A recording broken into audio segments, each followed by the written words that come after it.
Video number 3 for fluids or for water. I was as hinting at in the other video. There's so many factors that go into your water needs, and one of the ones that I forgot, I had mentioned being in Arizona and it being extremely dry. Altitude, right? As you go up in altitude, it's a lot easier to lose fluid from your body because there's a lower density of the air, and so yeah, you gotta plan for that too. I like how it has the term acclimatization because the truth is, if you want to do well in the Tour de France, which has a lot of altitude, a lot of those elite cyclists live in the Alps. If you want to do well in hot environments, then you train in hot environments. We know that teams like in football that do really well in the cold weather, well, they're lucky. They're training in cold weather. They have practices outdoors in November, not inside a fancy arena, because on Sunday you're going to be outdoors, right? Same kind of thing. You're building up your body. You're preparing your body for, a different environment that you're going to perform in. I like how our text, by the way, includes things like supplements. Creatine, that requires more fluid. Protein supplements requires more fluid. If you're pushing more nitrogen, right? Remember nitrogen balance. If you're pushing more nitrogen through your kidney, that requires more fluid, and you have to plan for it. And a lot of this is not just having a chart and mathematically doing it. You almost have to kind of trial and error. Again, from our text, meet predetermined needs. What does that really mean? What they're saying is the closer you get to your event, let's say it's a 10K or a hike on a Saturday, the night before, drink plenty of fluids. Maybe in the morning, get up and have a good solid amount of fluid. You're in the car driving to some hiking point. You can continue to sip and hydrate. So by the time you get to your tip off point or your step off point for a hike, you feel that you've done everything imaginable to maintain optimal fluid status. Heck, maybe you got to pee, off the side of the trail or something like that. And you wouldn't want to have a giant volume of fluid right before you exercise or go hiking. So you have a much bigger volume many hours out. And then you can start tapering down the amount, but like sipping. And it's the same thing if you were cycling or running in a marathon. You do have to stop at those hydration tables. Maybe you're better off stopping at all the tables but taking less fluid and spreading it out. So there's no one giant fluid impact coming down into your GI tract. Okay, what should you hydrate with? Water is a very good choice, but it doesn't have any sodium and it doesn't have any carbohydrates. Now, you might think, well, juice is a good source. I love the flavor of juice, and it's sugary. True. Juice generally is very low in electrolytes, sodium, potassium, calcium, etc. Some juices have too much sugar. If you are going for a long hike, or doing a marathon or something, and just stopping along the way and just keep shooting juice, you could put so much glucose or fiber into your large intestine, it has an osmotic effect and it pulls fluid in there. And yeah, right? Bad outcome. Literally, bad outcome. So juices are tricky. Sports drinks have tons of advantages, sports drinks. Yeah, you got to pay for them. Yeah, they're expensive.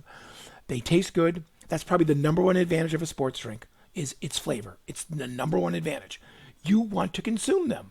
As a little league coach, we push sports drinks, not because the kids need them for sitting around the outfield waiting for a ball that never gets hit to them. So they drink them and don't get dehydrated. That's it. No parent wants to have a heat patient as a kid on their little league team. So that's a great one. Milk is tricky because milk can have fat in it. Milk has a lot of protein. If you're doing like a skim milk after you exercise, perfectly would work real well. Not so much before and during. Do you need a caffeinated beverage? This totally depends. It's hit or miss. We know that if you're working out in the weight room and you want to get a little bit of a psychological arousal, I know that sounds like adultish, but it really means kind of waking yourself up. Caffeine is fantastic. Caffeine also promotes fat breakdown. It's a fact. It has a lipolytic effect. It binds to the hormone-sensitive lipase receptor and promotes release. So there are some benefits of caffeinated drinks, but a lot of caffeine can make you pee. Can you pee where you need to pee? Caffeine can give you the jitters. Caffeine's not the kind of thing you want in your system if you're a gymnast.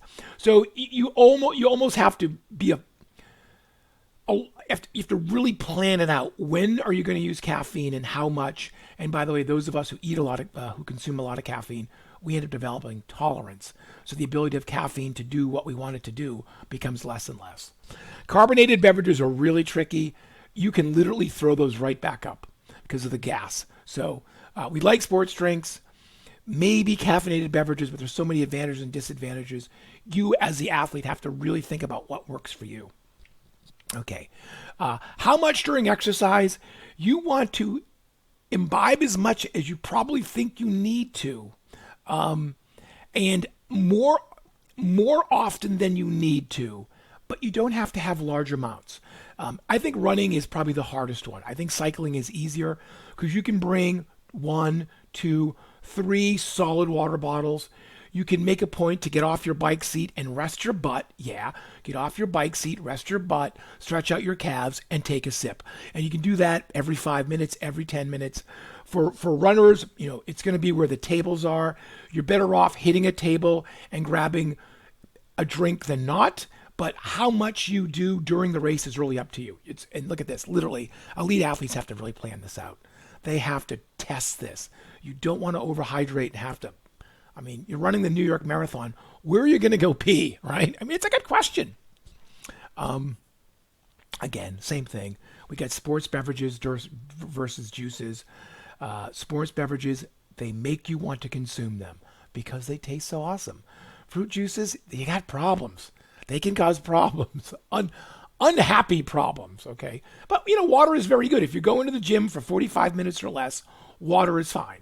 More than 45 minutes, probably a sports drink, or water and you're nibbling on something like saltine crackers or some small little food that has like sugar and salt in it.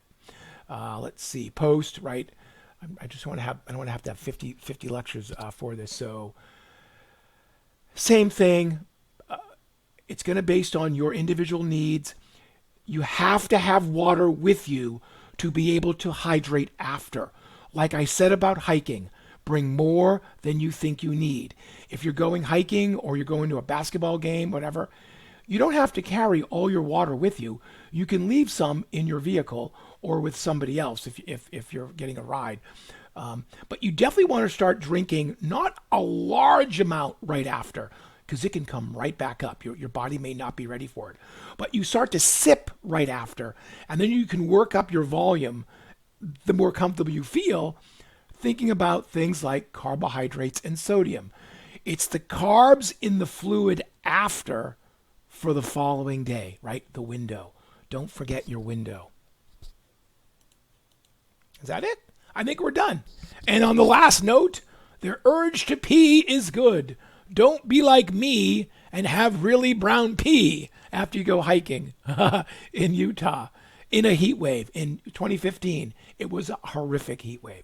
Okay, that's it. If you have questions, please email me. I think it's a very straightforward chapter. It's basically common sense, but that means planning. And I think a lot of us don't plan for hydration.